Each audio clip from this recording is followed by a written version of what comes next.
पुष्पी पौधों में लैंगिक जनन में द्विनिषेचन होता है, डबल फर्टिलाइजेशन होता है।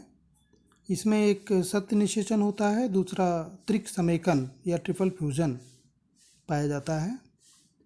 जैसा कि पहले पढ़ाया जा चुका है कि सत्य निषेचन या ट्रू फर्टिलाइजेशन, जिसको सिंगैमी भी कहते हैं, संयुग्मन भी कहते हैं, इसमें एक नर युग्मक, हैप्लॉइड नर युग्मक एक अंड कोशिका या एग सेल से संयुग्मित होता है और इसके परिणाम स्वरूप द्विगुणित युग्मनज या जाइगोट का निर्माण होता है। और त्रिक समेकन में, ट्रिपल फ्यूजन में, दूसरा मेल गैमीट द्वितीयक केंद्रक से संयुग्मित होकर त्रिगुणित प्राइमरी इंडोस्पर्म न्यूक्लियस, प्राथमिक भ्रूणपोष केंद्रक का निर्माण करता है। तो इस प्रकार से निषेचन की प्रक्रिया पूरी हो जाती है। पुष्प में निषेचन के बाद कुछ महत्वपूर्ण घटनाएं होती हैं जिनको निषेचन पश्च घटनाएं अथवा निषेचन के पश्चात होने वाले परिवर्तन कहते हैं, पोस्ट फर्टिलाइजेशन चेंजेस। इसमें बीजांड बीज में बदल जाता है और अंडाशय फल में रूपांतरित हो जाता है।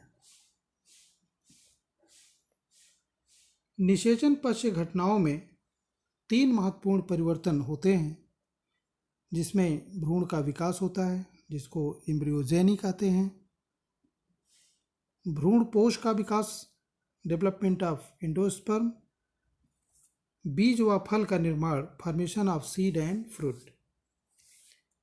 इनको हम क्रमशः पढ़ेंगे।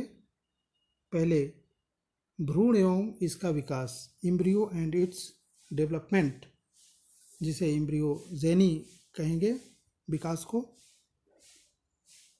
फर्टिलाइज एग, जो निषेचन के पश्चात एग जो कि जाइगोट में बदल जाता है, युग्मनज में बदल जाता है, इसे ऊस्पोर भी कहते हैं। और यही समसूत्री विभाजन द्वारा अनेक बार विभाजित होकर एम्ब्रियो का निर्माण करता है, भ्रूण का निर्माण करता है। जैसा कि चित्र में दिखाया गया है, जाइगोट पहले वृद्धि करके अपना आकार बढ़ाता है, उसके चारों तरफ कोशिका भित्ति बन जाती है और समसूत्री विभाजन के द्वारा यह विभाजित होकर एक एम्ब्रियोनल सेल, जिसे भ्रूणी कोशिका कहते हैं, और दूसरा सस्पेंसर सेल, जिसे निलंबक कोशिका कहते हैं, इस प्रकार से 2 भागों में बढ़ जाता है।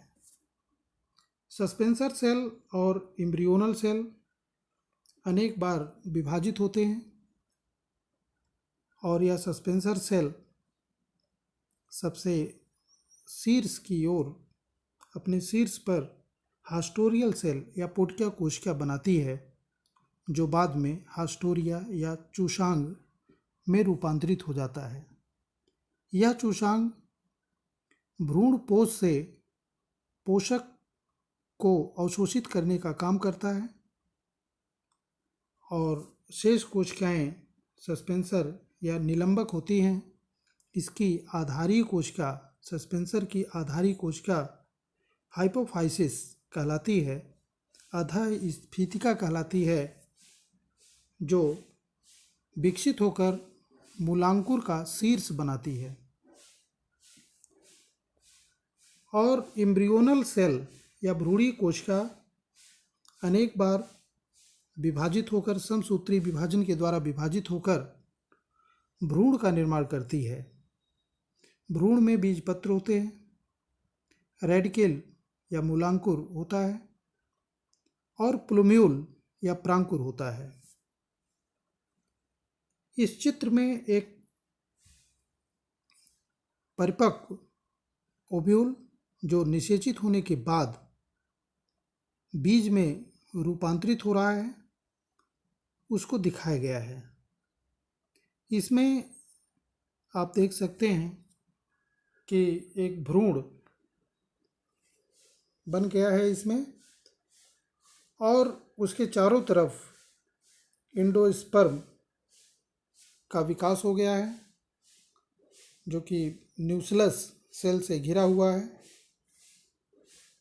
ओव्यूल का जो इंटेगमेंट है, अध्यावरण, बाह्य और अंतः अध्यावरण, वो सीड कोट का निर्माण करते हैं, बीज का बीजावरण बनाते हैं, और भ्रूण उसके भीतर पाया जाता है, भ्रूणपोष पाया जाता है।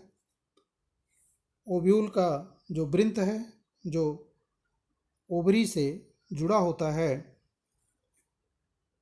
वह वहाँ से ये टूट करके एक स्पॉट के रूप में बीज में दिखाई देता है, बीज के ऊपर दिखाई देता है। तो इस प्रकार से एक भ्रूण, द्विबीजपत्री पौधों में जो भ्रूण होता है उसमें 2 बीजपत्र होते हैं, 2 कटलीडान होते हैं।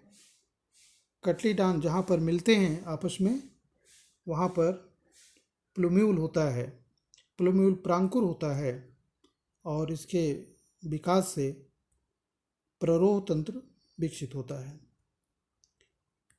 दूसरा, प्रांकुर के आधारी भाग पर नीचे की ओर रेडिकल होता है, रेडिकल जिसको मूलांकुर कहते हैं, और इसके विकसित होने पर रूट सिस्टम डेवलप होता है, मूल तंत्र विकसित होता है।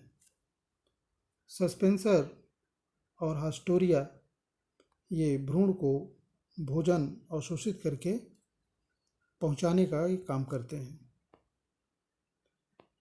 दूसरा टॉपिक, भ्रूणपोष या एंडोस्पर्म। एंडोस्पर्म, जैसा कि बताया गया कि यह ट्रिपल फ्यूजन के द्वारा एक ट्रिप्लॉइड त्रिगुणित प्राइमरी एंडोस्पर्म कोशिका से विकसित होता है।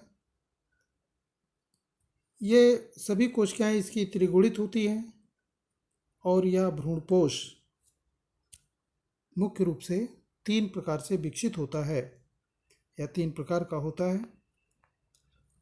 पहला, केंद्रीय भ्रूणपोष या न्यूक्लियर एंडोस्पर्म।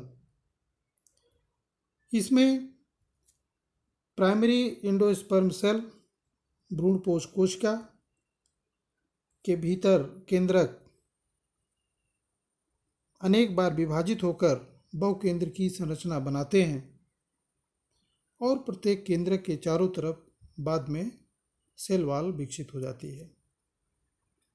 दूसरे प्रकार का जो भ्रूण पोष होता है उसको कोशिकीय भ्रूणपोष कहते हैं, क्योंकि इसमें जो प्राथमिक भ्रूण पोष कोशिका होती है उसमें डिवीजन, सेल डिवीजन होता है, केंद्रक 2 भागों में बढ़ता है, उसके साथ साथ कोशिका भी 2 भागों में बढ़ जाती है। इस प्रकार से क्रमशः विभाजित होते हुए 2 से 4, 4 से 8 इस प्रकार से कोशिकाओं की संख्या, और केंद्रक के डिवीजन के साथ साथ ही उनके चारों तरफ कोशिकाएं बन जाती हैं। केंद्रक समसूत्री विभाजन जैसे सामान्य रूप से होता है, केंद्रक विभाजित होता है और वह कोशिका 2 भागों में बढ़ जाती है। इस प्रकार से प्रत्येक कोशिका फिर से विभाजित होती है। इस प्रकार से इसमें भ्रूणपोष का निर्माण होता है, जिसको सेलुलर एंडोस्पर्म कहते हैं। और तीसरे प्रकार का जो भ्रूणपोष है, जिसको हेलोबियल भ्रूणपोष कहते हैं। हेलोबियल भ्रूणपोष ये उपरोक्त दोनों प्रकार के भ्रूणपोषों का एक मिश्रण होता है। इसमें जो भ्रूणपोष कोशिका है, प्राथमिक कोशिका है, इसका केंद्रक 2 भागों में बढ़ता है और कोशिका भी 2 भागों में बढ़ जाती है। इसके बाद प्रत्येक कोशिका अपने आकार, इसकी आकार बढ़ता रहता है, और इसमें केंद्रकों की संख्या बढ़ती रहती है।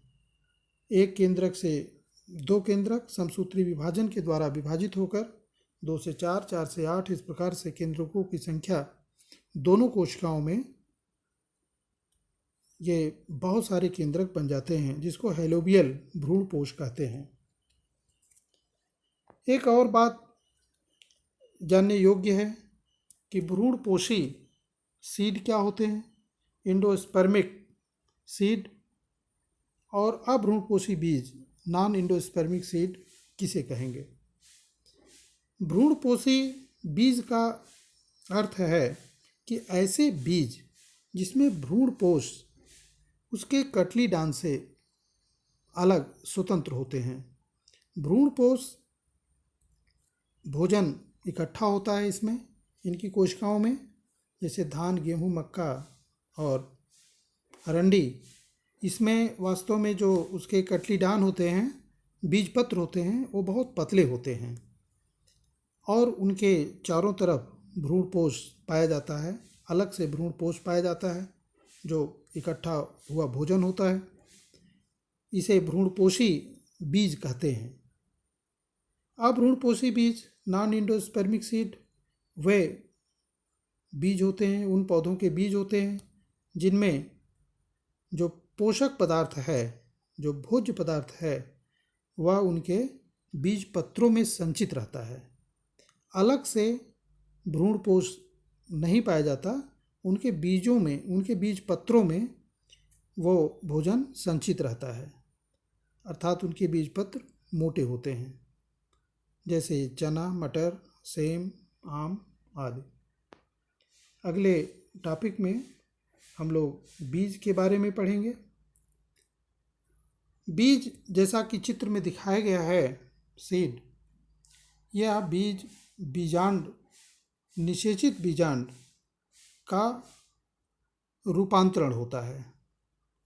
बीजांड का जो आउटर इंटीगमेंट है, जो बाह्य अध्यावरण है, वह सबसे बाहरी स्तर, बीज का बाहरी स्तर बीज चोल या टेस्टा कहते हैं, इसको बनाता है। और इनर इंटीगमेंट, अंतः अध्यावरण,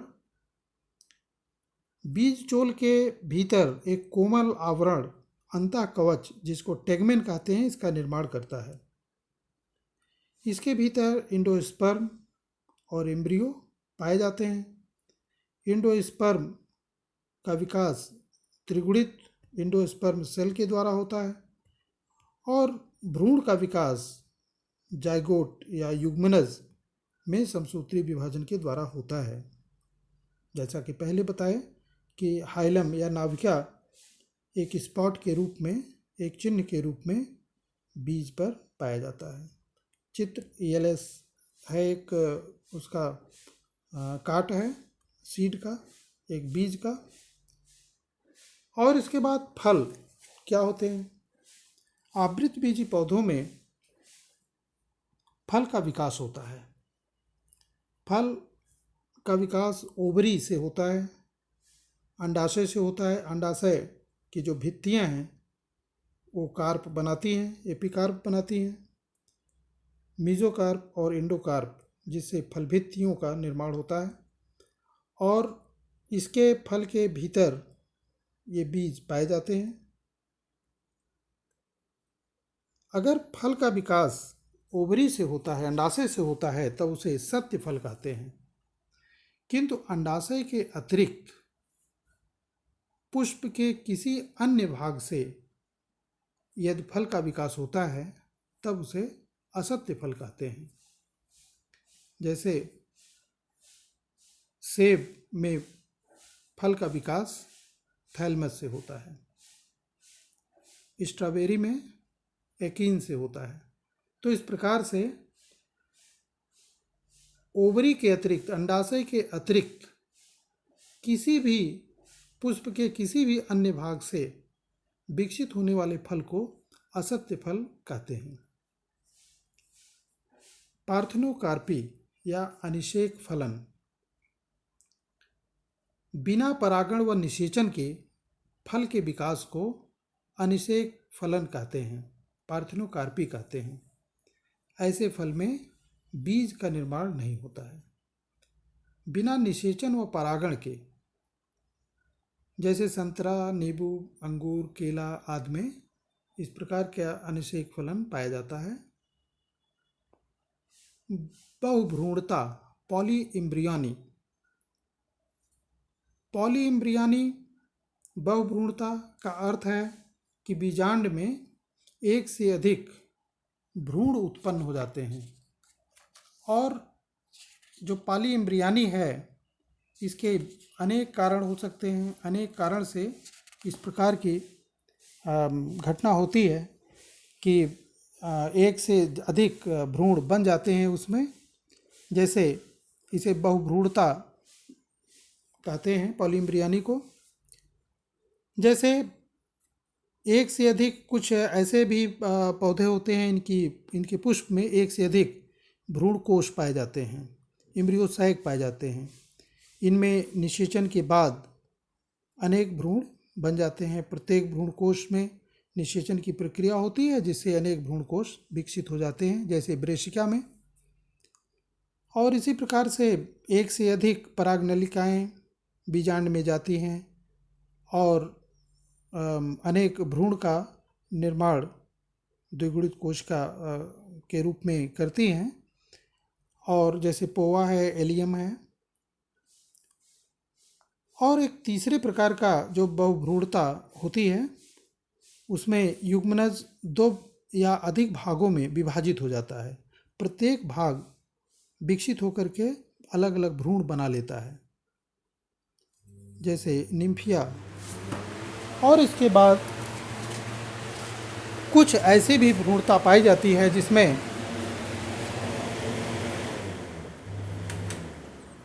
जिसमें पुष्प के एग सेल के अतिरिक्त अन्य किसी प्रकार की कोशिका निषेचित होकर के